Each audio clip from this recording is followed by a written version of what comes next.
Sebelum belajar, marilah kita berdoa menurut agama dan kepercayaan kita masing-masing. Berdoa dimulai.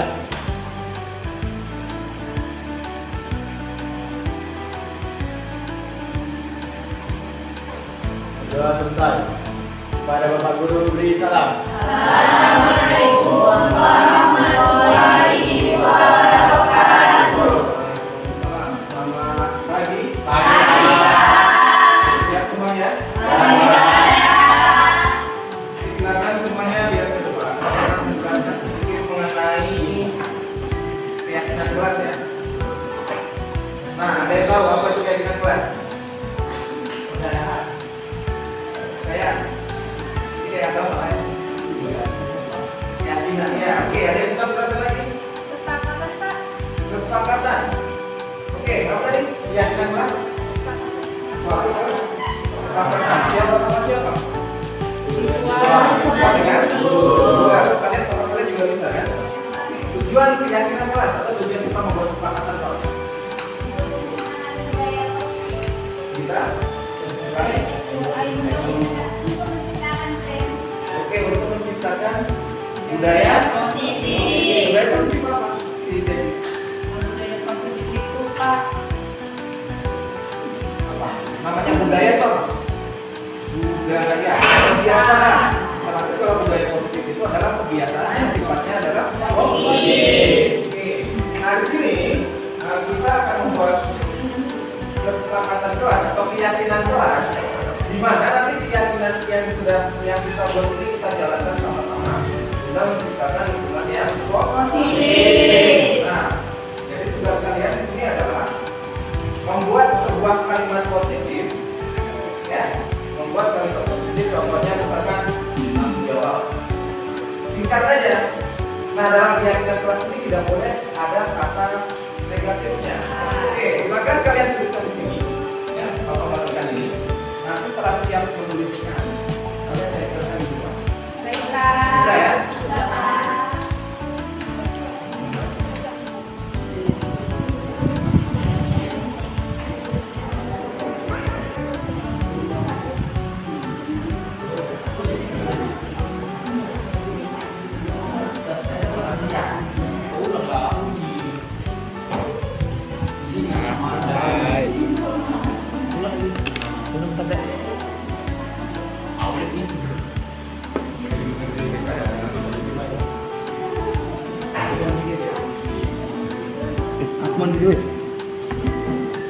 Oke, sudah selesai?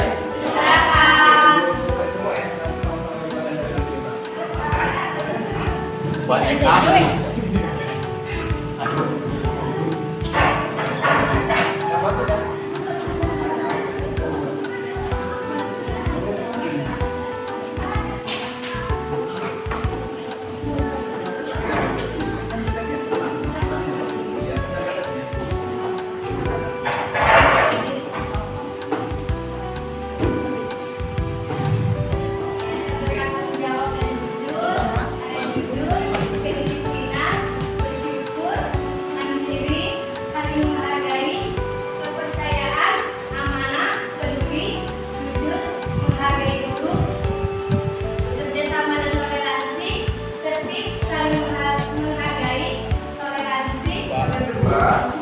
Tanggung jawab. Nah, tanggung jawab ini maknanya luas ya. Tanggung jawab sebagai siswa, tanggung jawab dalam menjalankan tugas kalian sebagai siswa, tanggung jawab kalian dalam membuat tugas-tugas, ya kan?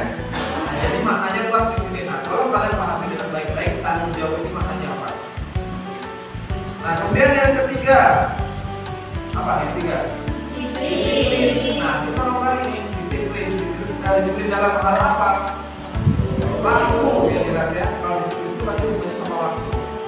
Kemudian datang ke sekolah tepat waktu. Silakan. Baiklah, ini saya akan membacakan hasil keyakinan kelas yang kita dapatkan tadi.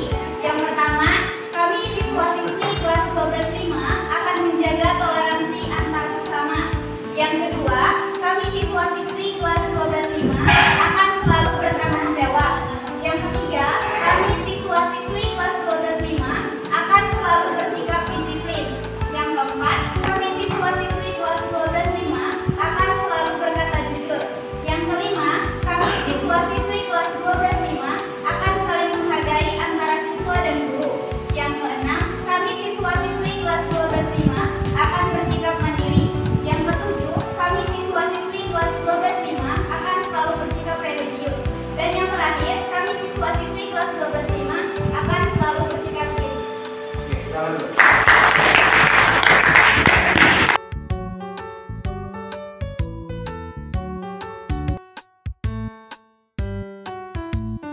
Assalamualaikum warahmatullahi wabarakatuh. Waalaikumsalam warahmatullahi wabarakatuh. Oke, selamat pagi semuanya. Selamat pagi. Oke, sebelumnya mohon maaf ya Bapak Ibu sudah mengganggu waktu Ibu waktu kegiatan Ibu masuk ke kelas. Tapi di sini saya akan melakukan diseminasi atau pengibatan mengenai modul 1.4 yaitu budaya positif, di mana pengibatan ini adalah salah satu tugas yang saya lakukan atau yang saya lakukan di PDB Angkatan 9. Ya, sesuai dengan tujuan pendidikan yang dikemukakan oleh Bapak pendidikan yaitu KHI, bahwa salah satu tujuan pendidikan adalah untuk menutup segala keadaan yang ada pada anak, ya, untuk mencapai kebahagiaan yang setinggi-tingginya baik sebagai manusia ataupun sebagai anggota masyarakat. Ngomongin budaya positif, ya, di sini apa sih yang Bapak bayangkan kalau ada kata budaya positif? Oke, coba Pak Budi. Budaya positif jadi membuat kebiasaan yang memberikan dampak positif, dampak yang bagus juga ke diri kita atau ke orang lain. Budaya yang dilakukan oleh anak-anak kita untuk menuju ke hal yang lebih bagus lagi, ya. Nah, kemudian konsep di dalam topik 1.4 ini mengenai budaya positif ini ada 7. Yang salah satunya yaitu mengenai disiplin positif, kemudian motivasi, keyakinan kelas, kemudian ada retribusi itu apa, dan segitiga retribusi. Untuk melaksanakan budaya positif sekolah, tetapi kita tidak menyediakan atau wadahnya. Nah, salah satu meningkatkan atau mengaplikasikan budaya positif itu adalah dengan disiplin positif. Nah, disiplin positif ini sangat hubungannya itu sangat kuat dengan kita sebagai pendidik. Nah, nanti kita posisinya sebagai apa? 5 kebutuhan yang dibutuhkan oleh manusia. Ya, ada 5 di sini, nggak cuma sebagai apa itu kebutuhan untuk bertahan hidup. Ya, itu setiap manusia itu pasti membutuhkan hal itu. Nah, kemudian yang kedua, cinta dan kasih sayang. Nah, banyak anak-anak kita di sekolah yang tidak mendapatkan cinta dan kasih sayang untuk kehidupannya, nah itu nanti dampaknya ke sekolah kita, jadi melakukan laku B dan sebagainya. Kemudian yang ketiga, kebebasan. Nah, anak-anak di sini juga dia membutuhkan kebebasan. Nah, tetapi kebebasan yang dimaksud di sini adalah kebebasan yang sifatnya positif, tidak dilepas itu aja. Kemudian yang keempat, kesenangan. Nah, jadi bagaimana kita memfasilitasi anak itu supaya dia senang di sekolah atau membutuhkan yang namanya kekuasaan siapapun itu. Nah, jadi kalau 5 komponen ini tidak didapatkan oleh anak-anak kita, itulah yang menyebabkan timbulnya kebiasaan-kebiasaan yang negatif. Ya, ada anak-anak yang melakukan kesalahan. Nah, di mana posisi kita? Nah, ini namanya institusi ya, atau posisi kita sebagai pendidik itu di mana? Jika anak mengalami atau melakukan kesalahan.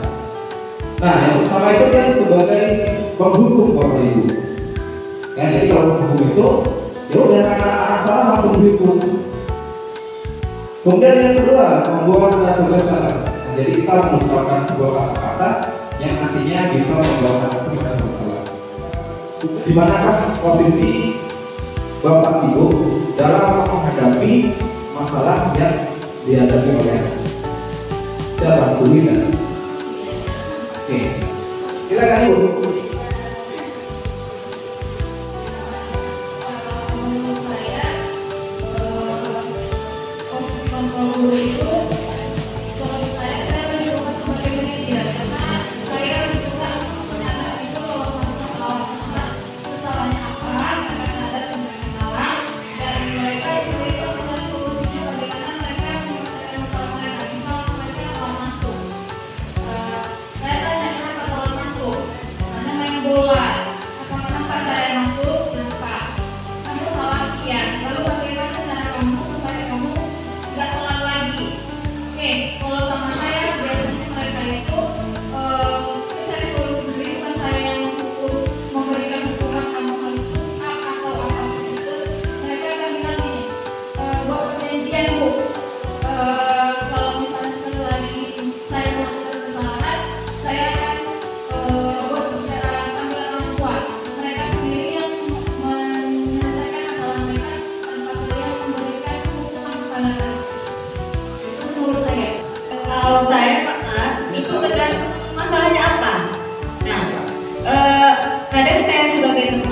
saya sebagai manajer. Nah,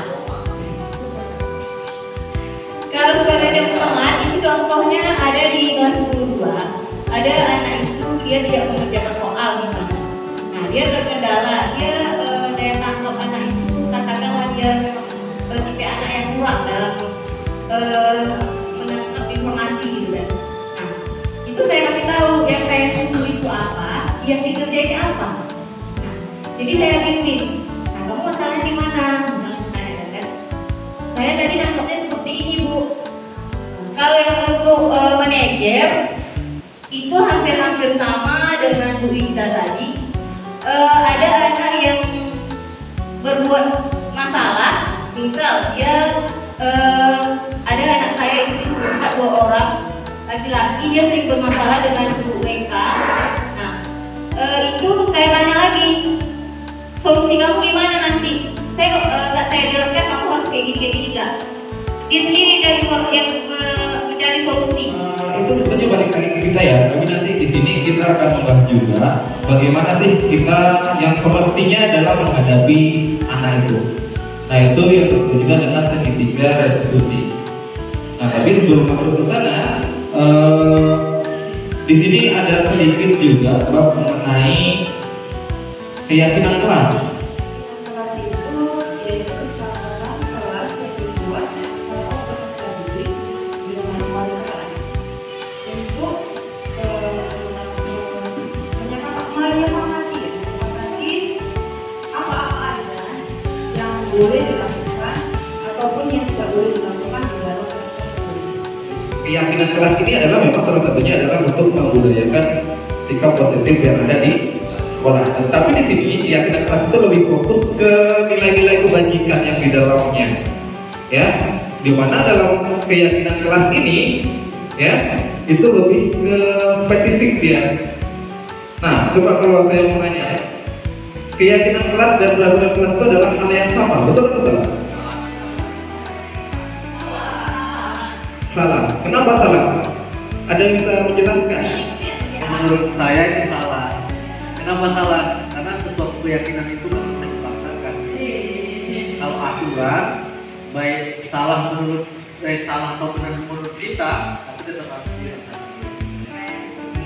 Kemudian dalam menangani setiap kasus atau masalah yang dihadapi oleh anak itu adalah ada satu metode. Nah tadi kan kita sudah tahu posisi kita ya sebagai pendidik itu kayak mana dalam menghadapi masalah anak. Nah ini ada salah satu metode yang mesti kita laksanakan sebetulnya di sekolah untuk membantu salah kembali ke jalan yang benar, istilahnya gitu ya. Nah, tapi kita menggunakan metode 3 langkah ini. Nah, yang pertama itu adalah bukan identitas. Nah, maknanya apa? Nah, kemudian yang kedua itu validasi tindakan yang salah. Dan yang ketiga itu menanyakan tindakan yang sudah kita buat.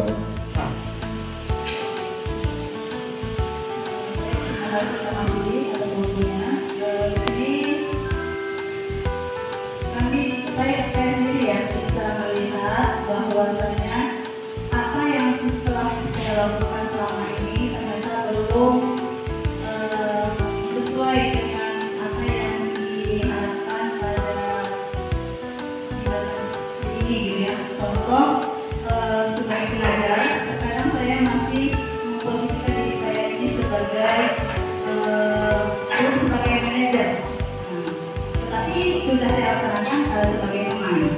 Tapi untuk tahap manajernya belum.